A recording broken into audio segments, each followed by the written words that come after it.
Inside Story Uganda, real source of political updates.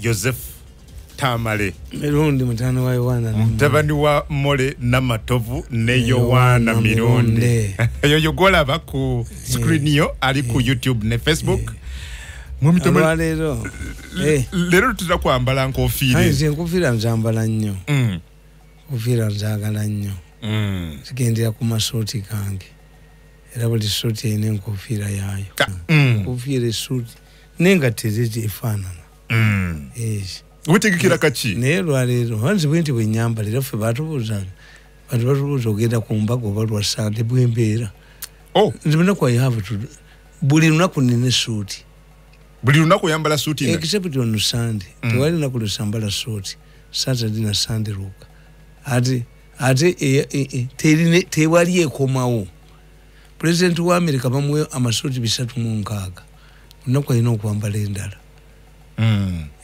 egenda tedda egenda tedda lamusa ku bantu ndagenda n'entwali y'omusajja ali awo ku Winton ne mutwali y'amasoti 50 agoze naga nti nagozeza zonna zisasula omulundi gumu ne mugaa wenkuleetera 5 olowooza sale seyo 10 zisigazi watolako 5 n'omuwa ayoze Namuga ndi wenzijira ka 5 nga eduka ne balikwata omuliro sifiiro gundi yo ne balikwata omuliro sifiiro onga kati gombula kamiri ngoloza zaweddeyo zisigazi zikuwadde olabinga 5 ganuma si olwayo ndeso butabo busatu akataba akamu kalonda kandika mu 2012 ebigambo president byabazeemu bitya and the president yabagambye ndinga ekimina kyange kikyanjagala nikinsimbawo nkayingira this principle nenze ekyo nekiwandika 2012 ojja kabasomera kakati akatabo kage kano kakyali kapya nnyo why Uganda is a galibo kitegeeza omwangu okulimba tukita galability nimbwandikira abakatabo guidelines logical debate omuntu olina okutegeera mwe bababbira abantu bayo wano babalimbira you don't know how things work ebya culture mwabitegeera ebyobuwanga mwabitegeera ebyejja n'abazungu mwabitegeera ebitajja n'abazungu tembitegeera bwe babakwatira nti ogamba otya Mao atugireyo basegirinya nedda sema ndabye mama wa Segirinya lero ne mukyala we nga balajana bagenze wali security ne balemesa okumusinkana ani Mao security ne ndemesa mama wa Segirinya okulaba Mao problem gye bayina eryemu nti mu Uganda temuli mu muntu ayina diplomatic immunity okujjako president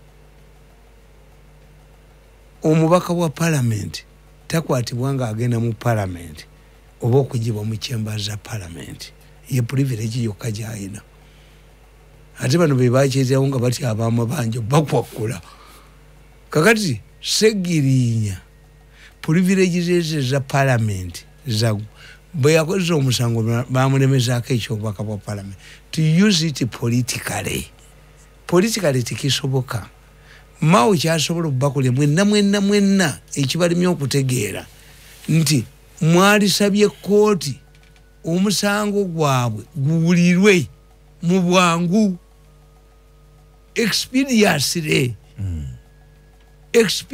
the case should be handled expeditiously sikukaaba sikola ki yagenda ku speaker anti agenda kibeyo ki yali badde asaba nti omusa guwulirwe mu bwangu kwanze mbabuuza ne mbagamba ti omukazi ayina olubuto n'omutwale wa dokita Professor Mirundi natukayo nakugaa nti wae mukazi wagenda kuzaalira mukamwa nga dokita omabalamu amagezi mukyala mujja obujja yes kakati ebintu bino balooya bababba abamawulire ne bababba because even journalists are not knowledgeable nabaga nti President Museveni akeera ku makya n'agamba nti aba boda be bakutte mu curfew manya mu gundi nga violatinga gundi lockdown guidelines. Yes. SOPs mubate omusajja weeruzira tasoma biri mu mawulire. The minister in charge of the presidency must write to the Attorney General. The Attorney General issues an instrument at a presidential pardon. President wa Uganda akuonya not to serve a sentence. Neta tayingira mu court proceedings, which means you must plead guilty. Balemerayo.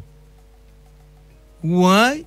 Nti nabaga nti mu State House mubulamu omuntu ali comparable mu American State House nti tumuyita tutya Chief of Staff wa White House. We would have a minister permanently in State House to communicate with a senior person whom ministers will respect, to communicate Museveni's directives to the relevant ministries. Nti abasajja bagenda ne batambula Museveni agenda nabagamba wadde essomero. Kakati kuba secretaries be kuyina okubaka amubuuza ti muzeeyi watonya essomero as Museveni Kaguta, as local government, as Minister of Education. Tebabimanyi, tebabisoma, tebabitegeera. Baleeta ba half baked ne babateekayo. Ye Museveni akolera mu loyalism nedda. Kyova olaba nti bipayiringa ebisuubizo bya president nti tebituukirizibwa kubanga bali basuubiziza sibe balina implementation. Somebody must communicate to the relevant ministry. You ask the president bamutya. Ask the president, Your Excellency, you have donated this to the school to this area. As who? Who must implement it? Then the principal private secretary writes. Eranze nasanyuse nnyo. Bwaba ngoyo walusimbi yoyo. Okuja ko yari prince na busai. President State House eri bureaucratic n'abalungi ebagira. Walusimbi if the one I know. Walusimbi naye tebajja kumusobola. Yaliko public relations. Bweba yoyo yaliko mu Air Force. Yoyo. Nagenda mu umeme. Nebagala omujoga nashiwawo. Umeme bagala omujoga nakibalekerawo. Type yaffe. Ati so Walusimbi type yo kajoge ayina mu elements yange. Kasola bango omuntu alekawo emirimu egi tomweregamu. Abadde mu State House anti nkubuulira nze mmanyi kakati ekyo bagenda musajja okimanyi bali abasajja bagezi ajja kuwandika nga stories za president nga tizifuluma era amugobewo. Why you must know Museveni alwana nani? Museveni alwana ne formidable force eri mu government ye ate gyatasobola kugoba. Waliwo abamulwanyisa ngaba nkugambye nze nabalaba but yabamanyi anti ojja kuwandika story egende mu UBC egana okufuluma egende mu New Vision egana okufuluma.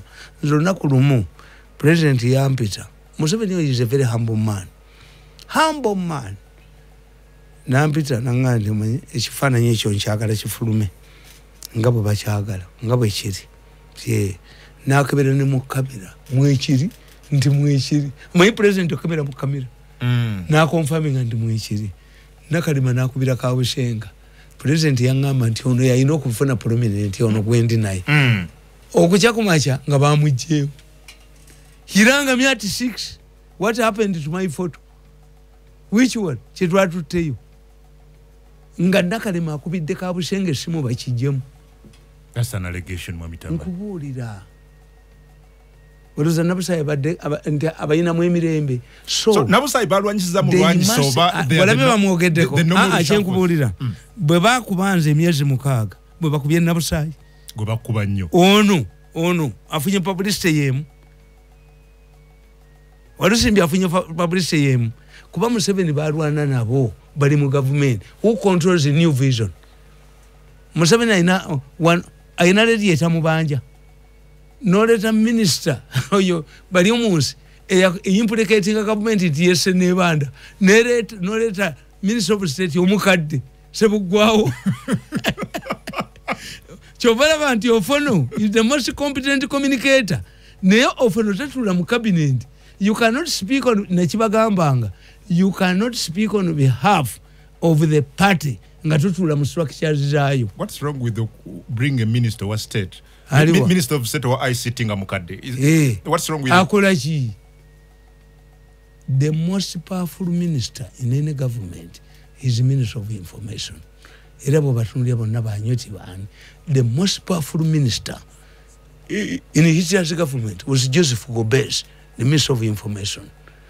Very articulate. You are the public relations office of government. Kakati banu tebabimanyi. Baleta mukadde. Anti nkubodi akati Joyce Sebugwa wamanyi kyokwe okuli CBS.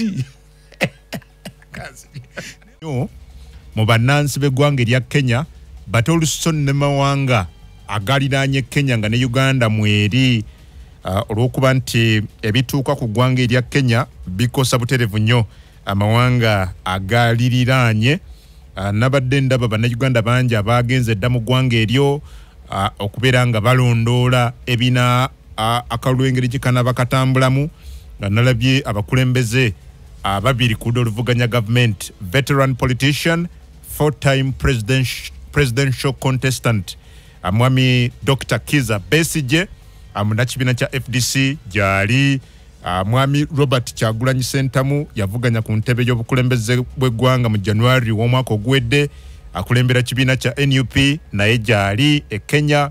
Nalabye abaka ba parliament abawererako ddala ku kakiiko ka parliament akavunanyizibwa oba kakwata ku byamateeka okuli mukwano gwange Sumani basaalirwa n'abaka ba parliament abalala nearly 10 of them abali Kenya okulondoola akalulu ako n'engeri gye kanaabeera kagenda okuba nkatambula. Naye nga jjukira okuvuganya okw'amaanyi kuli wakati wa deputy president ow'eggwanga lino Dr. William Ruto, deputy president ate ng'ekisinde ekya Kenya Kwanza mwe yagidde kye kyamuleese wamu ne eyaliko Ssaabaminisita w'eggwanga erya Kenya era yavuganyako naye ku ntebe y'obukulembeze bw'eggwanga ndowooza emirundi ng'ena mirambirira ku kifo kye kimu ekyobukulembeze bw'eggwanga n'atasobola kuwangula. Ngono si mulala ye nga si mulala ye mukwano nnyo era awagirwa president w'eggwanga eryo Raila Omoro Odinga. Bano bombiriri bakomekereza campaigns ku weekend ku Lwomukaaga. Jo bonna babadde mu kanisa na kereziya na church. Kakati banne Katonda tusaasire ffenna tufune obuwanguzi. Ajjukira nti omukulu ono Raila Odinga ye ekisinde kyajjiddeko kimanyiddwa nga Azimio la Umoja. Kakati ngabonge nti bakomekereza campaigns. Omoro Odinga Raila yabadde mu kisaawe kimanyiddwa nga Kasarani ate campaign eyasembyeyo eya Dr. William Ruto yabadde wali mu Nyayo Stadium mu kibuga Nairobi ekigwanga erya Kenya. How will the results be? Tulinda tulabe. Jukira twogera ku bantu abalonzi abasoba mu bukadde 22 be bali ku lukalala lw'okulonda. Mbadde ndaba akakiiko k'ebyokulonda mu ggwanga erya Kenya IEBC nga batugamba ku makya ssaawa 12 bajja kubanga baguddewo polling stations zonna across the country abannansi basobole okulonda. Era babadde batugamba nti results we zinatandika okujja ku Tale Center abannansi bajja kusobola ozigoberera butereevu nnyo. They will be getting results mu budde nga bwe zituuka nga naawe abalondola wali ku screens nga muzifuna butereevu nnyo. Who will be the next president of the Republic of Kenya? That we wait and see. Ekinabeerawo naye what we can confirm at least for now nti abakulembeze bano bombiriri aba bavuganye nnyo Raila Omoro Odinga ne William Ruto bagambye nti bajja kukkiriza byonna ebinaava mu kalulu kano. Ajjukira akalulu k'e Kenya kalabikirako nnyo riots, violence nga kawedde engeri gye kali nti kayimiriziddwawo nnyo ku bintu ebikulu bibiri amawanga ne coalition zezitamini akalu k'eggwanga erya Kenya era tukalabye these two have actually played a bigger role in the previous elections ninga violence gye twalaba mu 2007 ne tulaba 2012 ndowooza there is something to worry. Era my biggest question here is, are we prepared as a country twetegese ng'eggwanga lya Uganda oba tuliawo tulinda akabi kamala okugwa tusituke twefuule abalina kye bakola? Nkosezza nnyo omuzindaalo gwange guno buli wembera ku programu eno okulabula government ya Uganda n'okugijjukiza ku butabanguko obuzze bubeerawo mu kalulu k'e Kenya. Era nkosezza omuzindaalo guno nga nkubiriza government programu zonna bw'obanga zo ongoberera wano ku Radio 4 ne Radio 7 nga nzijukiza government ku kabi akasobola okubeerawo singa tebitambula bulungi mu kalulu k'e Kenya nga bwe gwali 2007 abantu e Kenya balyoke baffe abawererako ddala naye ate eggwanga lya Uganda naffe tukosebwe bya nsusso mu ngeri bbiri. Ekisooka ebyenfuna mujjukira amafuta n'ebikozesebwa ebirala bbeeyi yaabyo bwe byali nnyo mu ggwanga lya Uganda ng'era kiva ku kalulu post-election violence mu ggwanga erya Kenya, and the same could actually happen.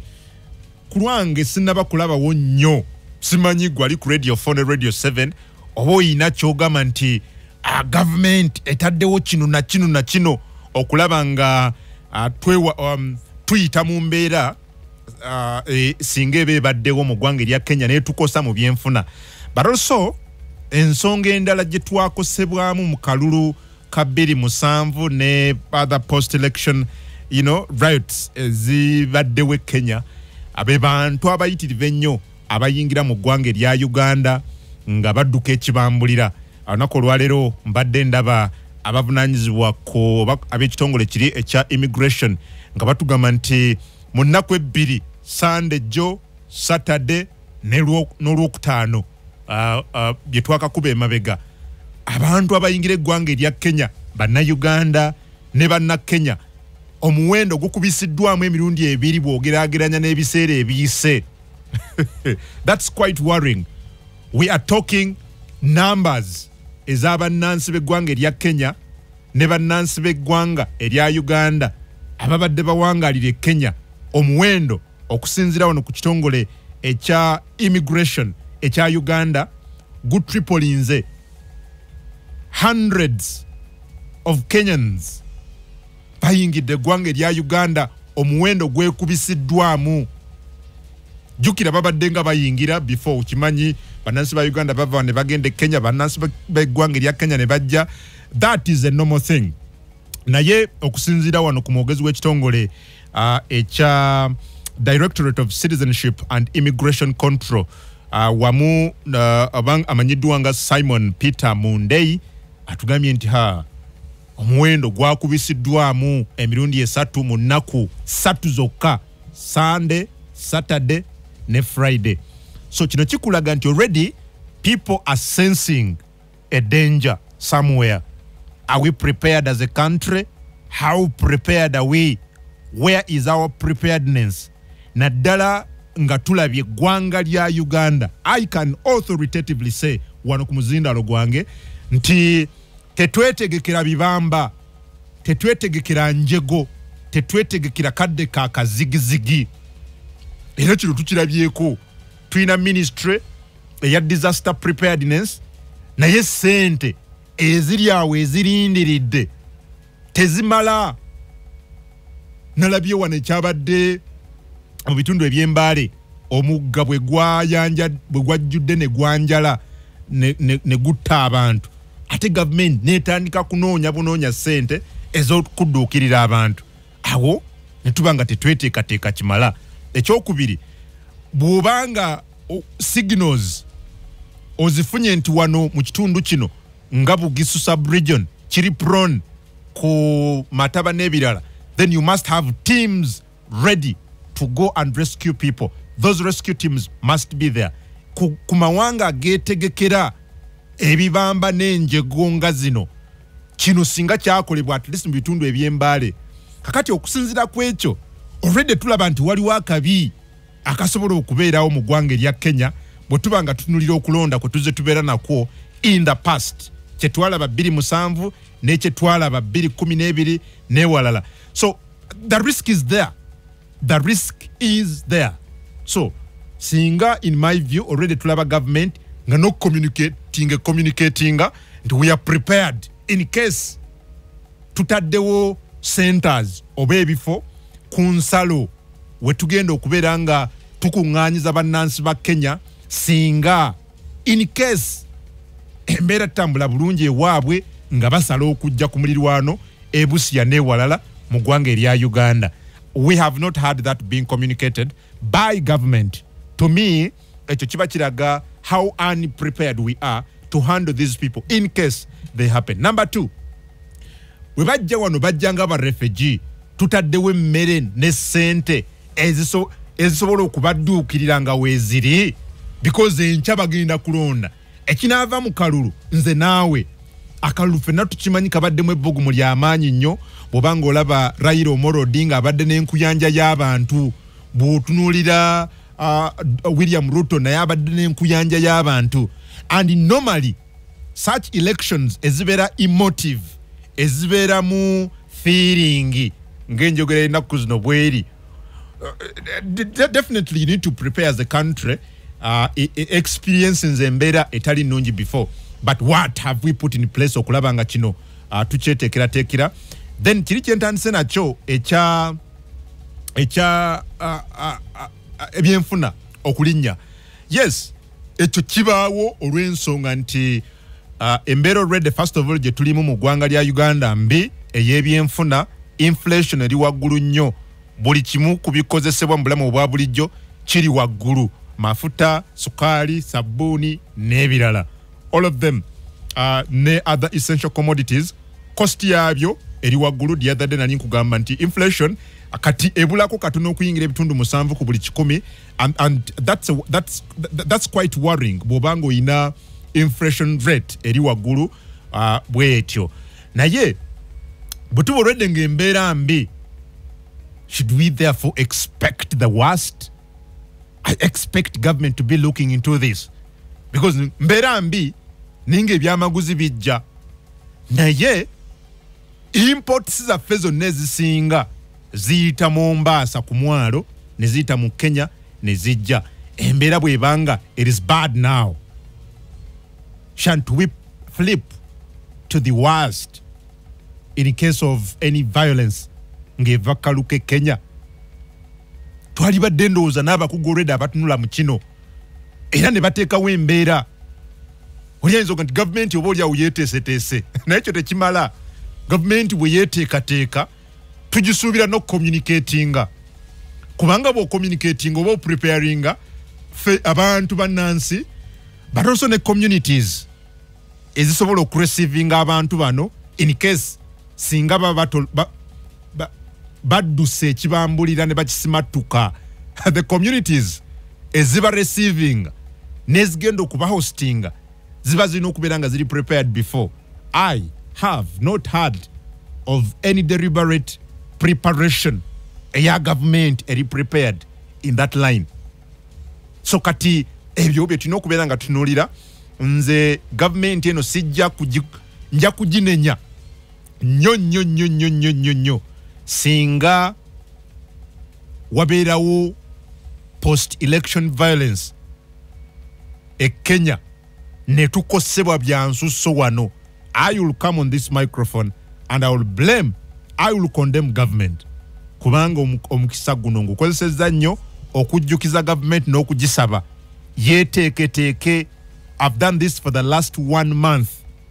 I'm quite disappointed that nothing, at least nothing, I know, maybe it is there and only government knows, but it has not been communicated. Bino byenjogera sinaba kubiraba nekijja kuba kibi nnyo singa God forbid and we all pray nti akalulu kabeere ka mirembe naye obulu bwe tuzze tulaba tebadde bwa mirembe e Kenya emyaka giri kakati tusaba nnyo akaluka gwe mu mirembe bwe kataba ka mirembe ne wabeerawo mivuyo ne gitukosa nnyo tujja kusinzira wano era okunenya gavumenti okukigamba nti twabalabula era mwali baddeko ne kyemukola ffe ebyafaayo byaffe byebyo tetwetegekera mbeera nzibu kyova olaba oli akugamba nti ogenda n'osanga nga reserves ez'amafuta nkalu tewali mmere eryawo